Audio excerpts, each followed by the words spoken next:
খোদার কসম আমি আপনাদের স্পষ্ট বলে দিচ্ছি, আমি তৃণমূল ছাড়া এই পর্যন্ত ভোট দেইনি। আঙ্গা ফুরপুরা শরীফের এক পিজ্জাদা, সে তৃণমূলের সাধারণ সম্পাদক না কি ফেদা হইয়েছে, তাও গেজা মর গেজা শালা। দিকে ভারতবর্ষের গদিতে মোদির মতো শয়তানটা বসে আমার জাতিটার রক্ত চুষে খাবার ষড়যন্ত্রে লিপ্ত। অপরদিকে যার উপর একটু ভরসা করলুম বাপ, যে অন্তত মমতা তৃণমূল সরকার বোধহয় মুসলমানরা ক্ষতি করবে না বাপ, কিন্তু আজকে এই জালিয়াত শয়তান সরকার মুসলমানদের কলিজায় হাত দিতে শুরু করেছে বাপ। খোদার কসম আমি আপনাদের স্পষ্ট বলে দিচ্ছি, আমি তৃণমূল ছাড়া এই পর্যন্ত ভোট দেইনি, এ পর্যন্ত ভোট দেইনি আমি কাউকে। কিন্তু আজকে বিকল্প ভাবছি, আজকে মুসলমানদেরকেও বলছি যে আমার মুসলমানদের ক্ষতি করবে, যে জাতির অস্তিত্ব নিয়ে টানাটানি করবে, মুসলমানদের স্বার্থ নিয়ে বিকিয়ে দেবে, সে যত বড় আমার দিলের আপন সরকার মনে করি না কেন, তার বুকে লাথি মারতে যেন আমার সময় না লাগে, তাহলে আমি মুসলমান হতে পারবো।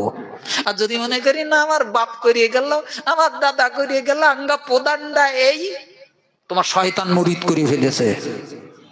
যে আল্লাহ দুশমন মুসলমান, তুমি তাকে দুশমন মনে করো। যেমন নবীর দুশমন, যেমন যত আপন হোক, যত আত্মীয় হোক, যত নিকট হোক, এক মুহূর্ত তার জন্য আমার কলিজায় মায়া নেই। স্পষ্ট কথা আমার। এই মন তৈরি করুন, আল্লাহ হেফাজতের মালিক, আল্লাহ হেফাজতের মালিক। এজন্য আমি আপনাদেরকেও বলবো, সজাগ থাকেন, মাথাটাকে ঠান্ডা রেখে দেশের পরিস্থিতিটাকেও বোঝার চেষ্টা করেন। স্রোতে গা ভাসিয়ে দেওয়ার সময় আর নেই। আজকে অবাক হয়ে যাচ্ছি বাপ, কত আলেম, কত পীরজাদা, কত মৌলবী, তারাও রাজনীতি করতেছে, করুক গে যাক, কিন্তু এত বড় বড় যখন আঘাত আসতেছে তারা কেউ গদির লোভে একটা কথা বলতেছে না বাপ।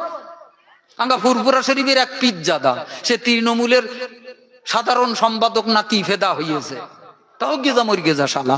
রাজনীতি করে বড় লোক হবি, হোক গেজা, তোর নেশা যুগেছে হয়ে যায়।